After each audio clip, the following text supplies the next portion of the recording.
একদম চুপ কি আর সিরিয়াস তোর হাজবেন্ড কে চল আওয়ামী লীগের বিটিম তুই আওয়ামী লীগের বিটিম তুই আওয়ামী লীগের আমার চুলা দিতে পারে গায়ে দিস। এই হাদিকেই কেন গুলি করা হলো, কে হাদিকে গুলি করছে তার চাইতে কেন গুলি করছে এই প্রশ্নটা জরুরি। হাদি বর্ষা বিপ্লবের মধ্যে দিয়ে গড়ে ওঠা তরুণ এবং বিপুল সম্ভাবনাময় এক রাজনৈতিক নেতা।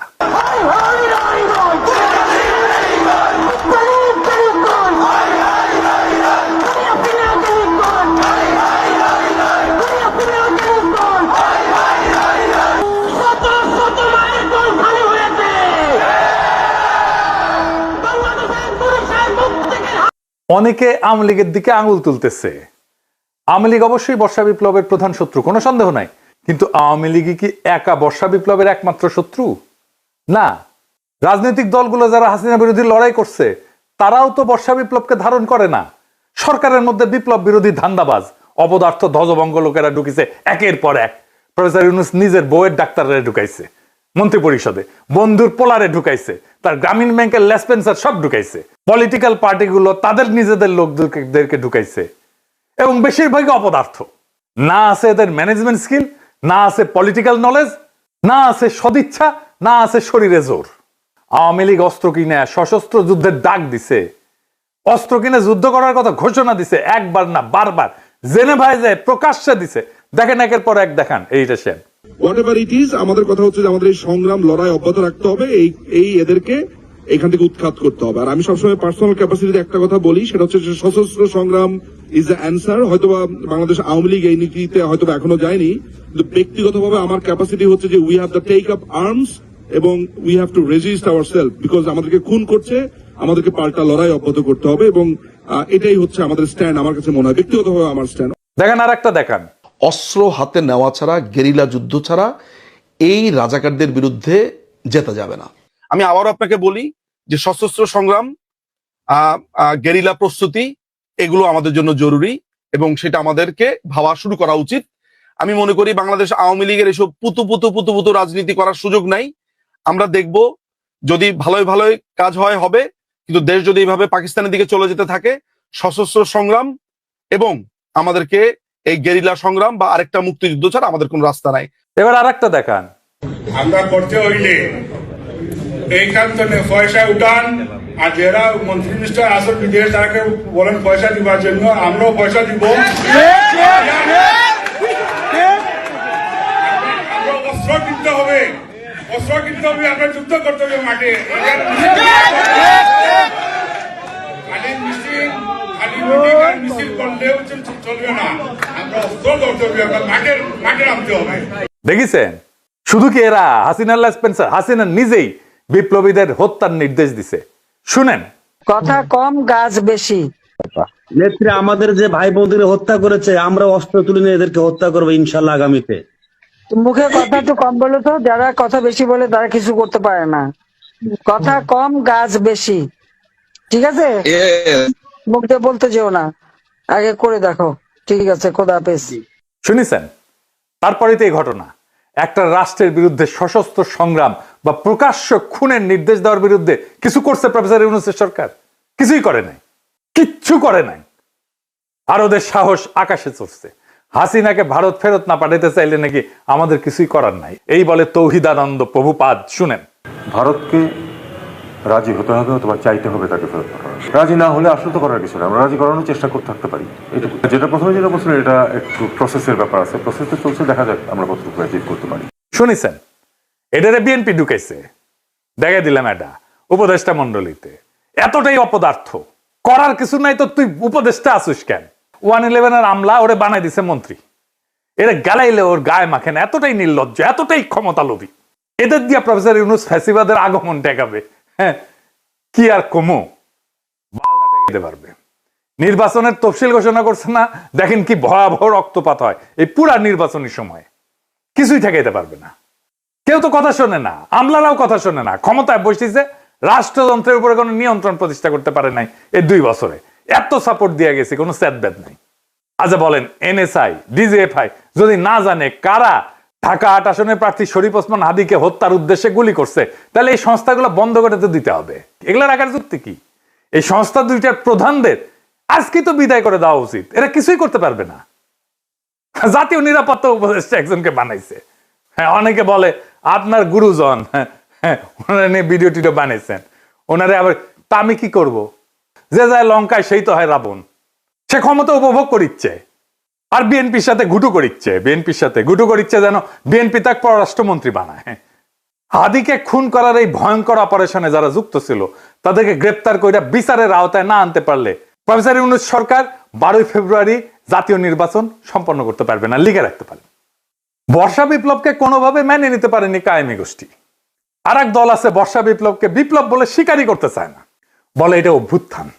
এটা অভ্যুত্থান নাকি বিপ্লব খুব নির্দোষ বিতর্ক বইলা মনে হয় না, কিন্তু এখানে লুকায় আছে হাদির গুলি খাওয়ার নিশানা। আসেন সেটা বুঝে দেখি। এক শ্রেণীর জাউরা আছে, দেখবেন বলবে আইসে আমি সহ কয়েকজন নাকি দেশটারে অস্থির করে রাখছি। বিপ্লবের পরে কোনো দেশ সুস্থির হয় না, কখনো হয় না। বিপ্লবের ইতিহাসে এটা নাই। সুস্থির করার জন্যই বিপ্লবী সরকার লাগে।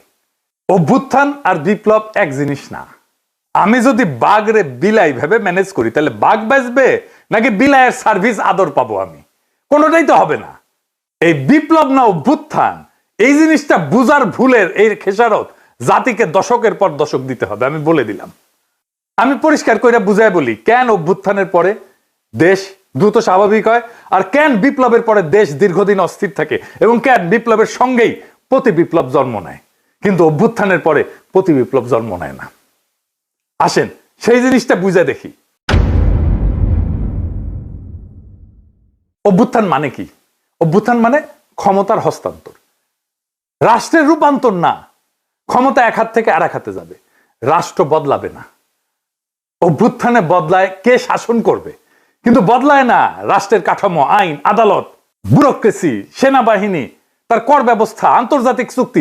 এই জন্যই আমরা ভারতের সাথে হাসিনার কর চুক্তি বাতিল করতে পারি নাই।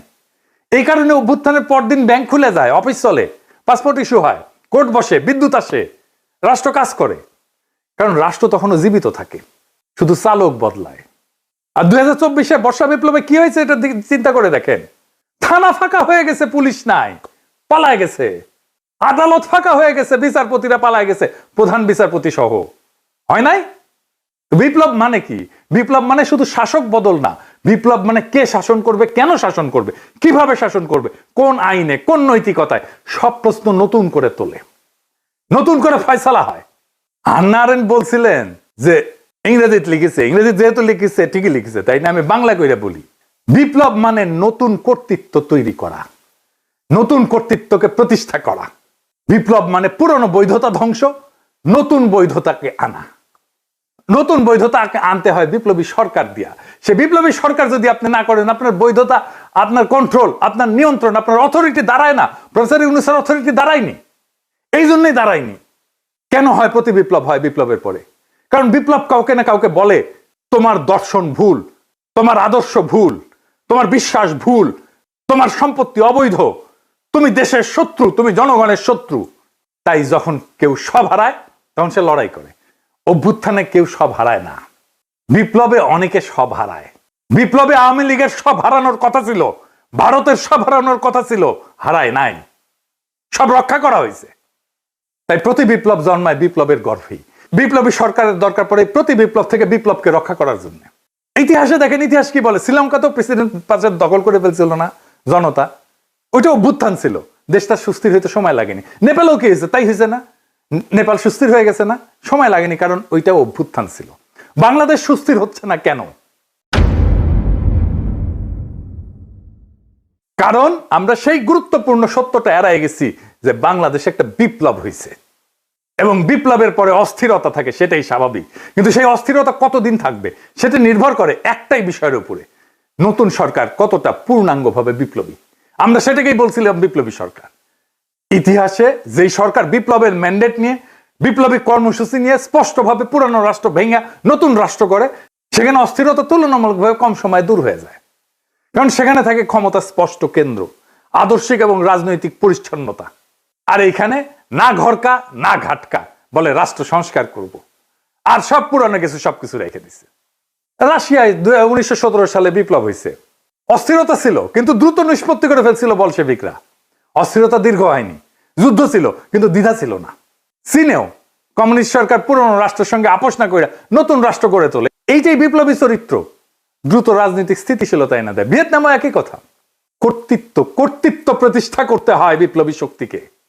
অন্যদিকে সরকার যেখানে না ঘরকা না ঘটকা, আধা বিপ্লবী, পুরানা এলিট আর নতুন শক্তির মধ্যে দোদুল্যমান, সেখানে অস্থিরতা লম্বা হয়। তাই হয়েছে প্রফেসর ইউনূসের সরকারে। পুরনো এলিট আর নতুন শক্তির একটা কোয়ালিশন হয়েছে। ফ্রান্সে বিপ্লব হয়েছে 1789 সালে। এরপরে দশক ধরে অস্থিরতা চলছে। মূল কারণ ছিল বিপ্লবের প্রশ্নে স্পষ্ট সিদ্ধান্তের অভাব। অর্থাৎ সমস্যাটা বিপ্লব না, সমস্যাটা হইল অসম্পূর্ণ বিপ্লব। বিপ্লবের পরে কর্তৃত্ব প্রতিষ্ঠা না করা। প্রফেসর ইউনূস কর্তৃত্ব প্রতিষ্ঠা করতে পারে নাই, আমাদের অনেক সাপোর্ট সত্ত্বেও। যত বেশি বিপ্লবী সরকার হয় তত দ্রুত ক্ষমতার প্রশ্ন মীমাংসিত হয়, তত দ্রুত দেশ স্থিতিশীল হয়। বিপ্লবকে যে থামায় দেয় যায় সরকার, অস্থিরতা তার পিছু ছাড়ে না, প্রফেসর ইউনূসেরও পিছু ছাড়বে না। কিন্তু বিপ্লব যে সম্পূর্ণ করে, স্থিতিশীলতার তার অনিবার্য ফল। আজকের অস্থিরতা, অরাজকতা সবকিছুর দায় ওই ছাত্রদের, যারা প্রফেসর ইউনূসের সরকার বানাইছে। এডিটর সাহেব, প্রফেসর ইউনূসের পেছনে ছাত্রদের ছবিটা দেখান, কারা কারা আছে। এই সব কয়টার দায়িত্ব এটা। এরাই প্রফেসর ইউনূসের সরকার বানাইছে। এই দায় নিতে হবে, ছাত্রদেরকে নিতে হবে, ওয়াকারকে নিতে হবে, রাজনৈতিক দলকে নিতে হবে, আসিফ নজরুলকে নিতে হবে, যারা এই সরকার গঠন করছে। সবার এটা দায়। এখন শেষ প্রশ্ন, কেন হাদি গুলি খায়, অন্য কেউ না? এর কারণ হাদি শুধু জুলাই বিপ্লবী না, হাদি একজন আপাদ মস্তক ভারতীয় আগ্রাসন বিরোধী। ভারতীয় আগ্রাসন বিরোধী হয়ে বাংলাদেশে বাইচা থাকাটা মুশকিল। প্রেসিডেন্ট হইলেও বাইচা থাকা যায় না। জিয়ারে মরতে হয়েছে না, ইলিয়াস আলীকে মরতে হয়েছে না, সালাউদ্দিন কাদের চৌধুরীকে মরতে হয়েছে না, জামাত নেতাদেরকে মরতে হয়েছে না, আবরারকে মরতে হয়েছে না, হাদিকে নিয়ে কম কুৎসা রটনা করা হয়েছে। দেখেন এই মালটাকে চিনতে পারেন কিনা দেখেন। জুলাই গণ অভ্যুত্থানে হাদির অবদান কি দেখতে হবে না? এই গণ অভ্যুত্থানের সময়ে, গণ অভ্যুত্থানের পরেও হাদি নামে কাকে মানুষ চিনত না। বাংলাদেশের সংকটে হাদিকে এদেশের মানুষ পায়নি। বাংলাদেশ যখন কাঁদছিল, বিপদে পড়েছিল, যখন রক্ত ঝরছিল, তখন হাদিরা সিনা টান টান করে দাঁড়ায়নি। তখন কিন্তু মির্জা আব্বাস ভাইরা দাঁড়িয়েছিল, তাদের হাজার হাজার কর্মীরা এখানে অবদান রেখেছে, লড়াই করেছে। শুনিছেন এই বাটপারকে বিএনপি কোলে তুলে রাখে। বিএনপি যা যা করতে পারে না, বলতে পারে না, এই বাটপারকে দিয়ে করায় আর বলায়। এটা বিএনপির মাস্তান, এটা বিএনপির ভার্চুয়াল মাস্তান। হাদিকে নাকি সে মাঠে দেখে নাই।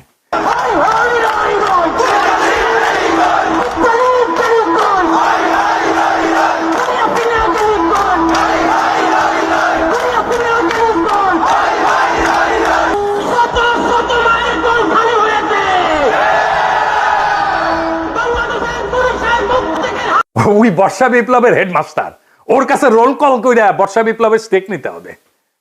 ওরে কিছু বললে বিএনপির বুদ্ধিজীবী ডাক্তার জাহেদ পর্যন্ত সেট করে ওঠে, কাইন্ডা শেষ হয়ে যায়। এই এপিসোড যখন রিলিজ হবে তখন হাদির ঠিক কি অবস্থা থাকবে আমি জানি না। এখনো পর্যন্ত হাদি ভালো আছে। হাদির কথায় আপনারা বারে বারে মৃত্যুর কথা আসতো, শহীদ মৃত্যুর কথা আসতো। আমরা তার এইরকম একটা কথা শুনেই এপিসোডটা শেষ করব। কিন্তু একটা কথা আপনাদেরকে স্পষ্ট করে বলে যেতে চাই, জুলাই বিপ্লবকে বিজয়ী করা ছাড়া আমাদের সামনে আর কোনো রাস্তা খোলা নাই। প্রফেসর ইউনূস বিপ্লবকে লক্ষ্যভ্রষ্ট করেছে। আমরা আবার সেই বিপ্লবকে সম্পন্ন করব, বিজয় করব। প্রয়োজনে আবার এক নদী রক্ত পাড়ি দেব, কিন্তু বিজয় নিয়ে ঘরে ফিরবো ইনশাল্লাহ। ইনকিলাব জিন্দাবাদ। মন খারাপ হয় যে আল্লাহ যদি আমাকে কোনোদিন নিয়েও যায়, তো এই যে ছেলে মেয়েগুলো, মানে আমি আল্লাহর কাছে সবসময় দোয়া করি। আপনি জানেন যে আমার আল্লাহ একটা সন্তান দিছে, 3 মাস ওর বয়স। আমার বাচ্চাটা তো আমি 3 মাসে 30 মিনিটও কোলে নিতে পারি নাই। তো আমার ওয়াইফ খুব মাঝে মধ্যে আর কি মজা করে বাচ্চারে বলে যে ইনকিলাব মঞ্চের মুখপাত্র তোমার সাথে দেখা করতে আসছে। তো আমার এই প্রথম মনে হলো কি যে আমি ভাইয়ারে বলি, ভাইয়া আল্লাহ যদি আমাকে নিয়ে যায়, আমার বাচ্চাটার দিকে একটু খেয়াল রাখেন। তো এই কথাটা আমি বলতে পারিনি। আব্বার একটা, মানে আপনি যদি বলেন যে আমার সারা জীবনের যেটুকুন সততা, সাহস, লড়াই, এটার দুনিয়ার সমস্ত শক্তি আমার আব্বা। আমি যদি কিছু হইলেও করতে পারি সততার সাথে, আল্লাহ যদি আমার রহম করে, তাহলে আমার ছেলে, আমার পরিবার, আমার ভাই বোন, আমার ইনকিলাব মঞ্চের ভাই বোনগুলো, এগুলো আল্লাহই দেখবে, যেভাবে আল্লাহ এখন আমাদেরকে দেখতেছে। সুতরাং কারো কাছে আর কোনো প্রত্যাশা নেই।